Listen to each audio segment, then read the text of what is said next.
dari pasar tersebut. Kita mulai akan menggunakan metode dari Think 5. Nah, nanti Ibu akan video pembelajaran bentuk kelompok yang ini terdiri dari kelompok 1, Heri, Yunus dan Yuda. Kemudian kelompok 2, Anita dan Via. Sudah mengerti? Selanjutnya kalian semua pembelajaran yang Ibu paparkan kemudian disimpulkan dan dipresentasikan di dalamnya ya. Sudah paham semuanya? Baiklah Anda semua, silakan diperhatikan video pembelajaran yang Ibu tunjukkan ini ya. Disimak baik-baik ya. Assalamualaikum anak-anak, bagaimana kabarmu hari ini? Ibu harap semua dalam keadaan sehat ya. Pada pertemuan kali ini kita akan membahas materi mengenai pasar. Nah, untuk tujuan pembelajaran kita akan menjelaskan pengertian dari pasar. Kemudian menyebutkan syarat-syarat terjadinya pasar dan menjelaskan fungsi dari pasar. Disimak ya anak-anak. Yang pertama adalah pengertian dari pasar. Nah, pasar adalah tempat bertemunya calon pembeli dan penjual untuk melakukan transaksi jual beli barang maupun jasa. Nah, selanjutnya adalah syarat terjadinya pasar. Yang pertama, syarat terjadinya pasar harus adanya penjual, kemudian adanya pembeli, serta tersedianya barang yang diperjualbelikan. Nah, yang terakhir terjadinya kesepakatan antara penjual dan pembeli. Selanjutnya yaitu fungsi dari pasar. Nah, yang pertama adalah fungsi distribusi, di mana fungsi distribusi ini pasar sebagai tempat untuk menyalurkan barang atau jasa dari produsen ke konsumen. Nah, selanjutnya adalah fungsi pembentukan harga. Untuk pembentukan harga, pasar sebagai tempat terjadinya proses tawar-menawar sehingga terbentuknya harga. Selanjutnya adalah fungsi promosi. Fungsi promosi, pasar sebagai tempat untuk memperkenalkan hasil produksi kepada konsumennya. Selanjutnya adalah fungsi penyerapan tenaga kerja. Nah, dalam hal ini, pasar menjadi tempat bagi orang untuk mencari pekerjaan. Nah, itu tadi video pembelajaran yang dapat Ibu paparkan. Wujudnya Tuhan ini satu-satu. Bagaimana, sudah disimpulkan semuanya? Selanjutnya, Ibu persilakan kepada kelompok 1 untuk maju ke depan mempresentasikan apa yang sudah kalian ketahui dari video pembelajaran yang Ibu paparkan. Silakan kepada kelompok 1. Tuhan namanya. Tuhan itu.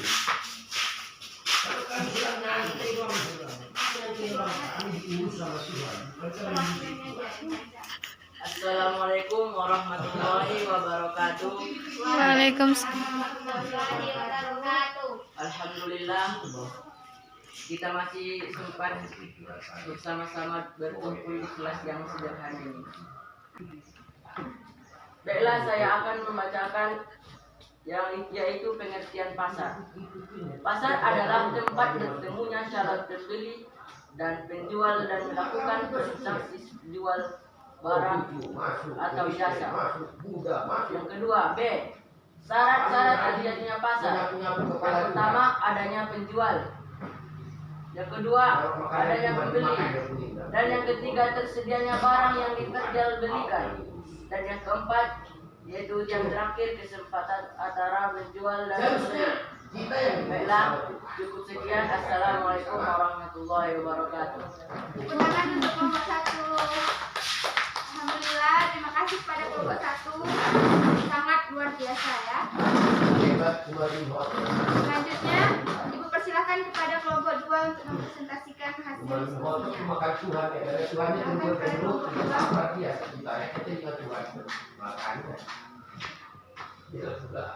Terbuat dari patung roti. Waalaikumsalam warahmatullahi wabarakatuh. Namanya apa? Ada lo? Ya, sehat. Pasar sebagai pengaliran barang atau jasa. Tidak sehat. tentukan harga. Sekarang ini Pasar tempat tawar-menawar sehingga terbentuk harga. analoginya 3. Fungsi promosi sebagai tempat menawarkan hasil produksi kepada konsumen. 4. Fungsi penyerapan tenaga kerja sebagai tempat pencarian pekerjaan. Beda rasa dengan Sekian dari rasa. Beda jauh beda rasa dengan rasa. Assalamualaikum warahmatullahi wabarakatuh. Kalau rasa tidak bisa. Waalaikumsalam warahmatullahi wabarakatuh. Iya kan? Alhamdulillah, kelompok 1 dan kelompok 2 sudah maju ke depan untuk mempresentasikan hasil diskusinya. Selanjutnya, Ibu akan menyimpulkan materi apa yang kita pelajari pada hari ini. Yang pertama yaitu tentang pengertian pasar.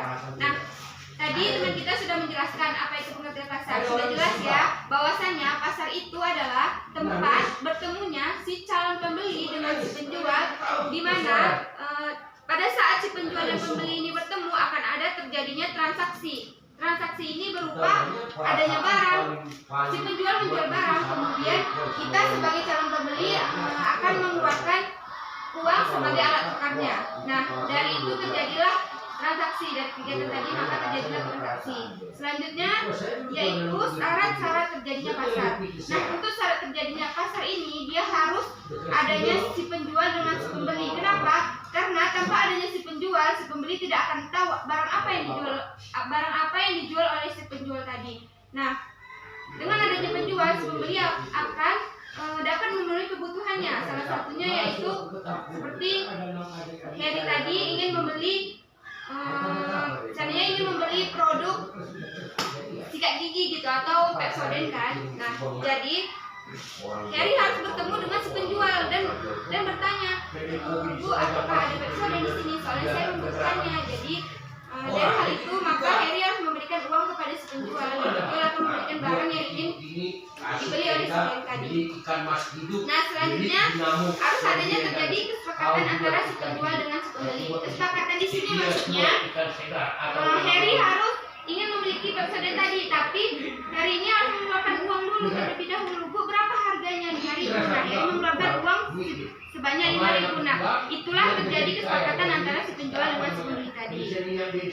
Selanjutnya yaitu adalah fungsi dari pasar. Nah, fungsi pasar ini pertama adalah distribusi. Distribusi ini maksudnya pasar sebagai tempat penyaluran barang yang sudah Ibu jelaskan sebelumnya tadi. Jadi pasar ini sebagai fungsi distribusi harus adanya barang yang disalurkan. Kemudian pembentukan harga.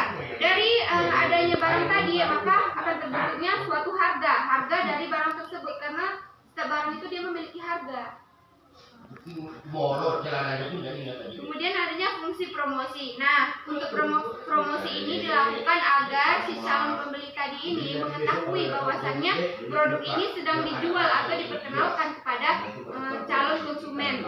Selanjutnya adalah yang terakhir, fungsi penyerapan tenaga kerja. Nah, di sini maksudnya pasar ini berfungsi sebagai tempat seseorang untuk mencari pekerjaan atau mencari penghasilan gitu. Nah, jadi dengan menjualkan suatu produk atau menjualkan suatu jasa maka dia akan mendapatkan penghasilan. Nah, ini saja kesimpulan dari Ibu.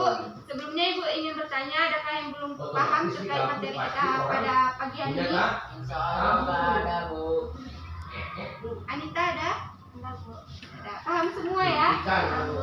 Alhamdulillah. Nah, untuk pertemuan selanjutnya kita akan membahas tentang macam-macam dari pasar. Silahkan dipersiapkan di rumah ya. Jadi besok kita tinggal mengulas kembali apa yang akan kita pelajari. Oke? Sekian untuk pertemuan kali ini. Semoga anak-anak semua dalam keadaan sehat walafiat. Semoga kita dapat bertemu kembali di kemudian hari. Amin. Baiklah, Ibu akhiri. Assalamualaikum warahmatullahi wabarakatuh. Waalaikumsalam warahmatullahi wabarakatuh. Bu pamit dulu ya. Pasarnya Bu, ada sepanjang jalan.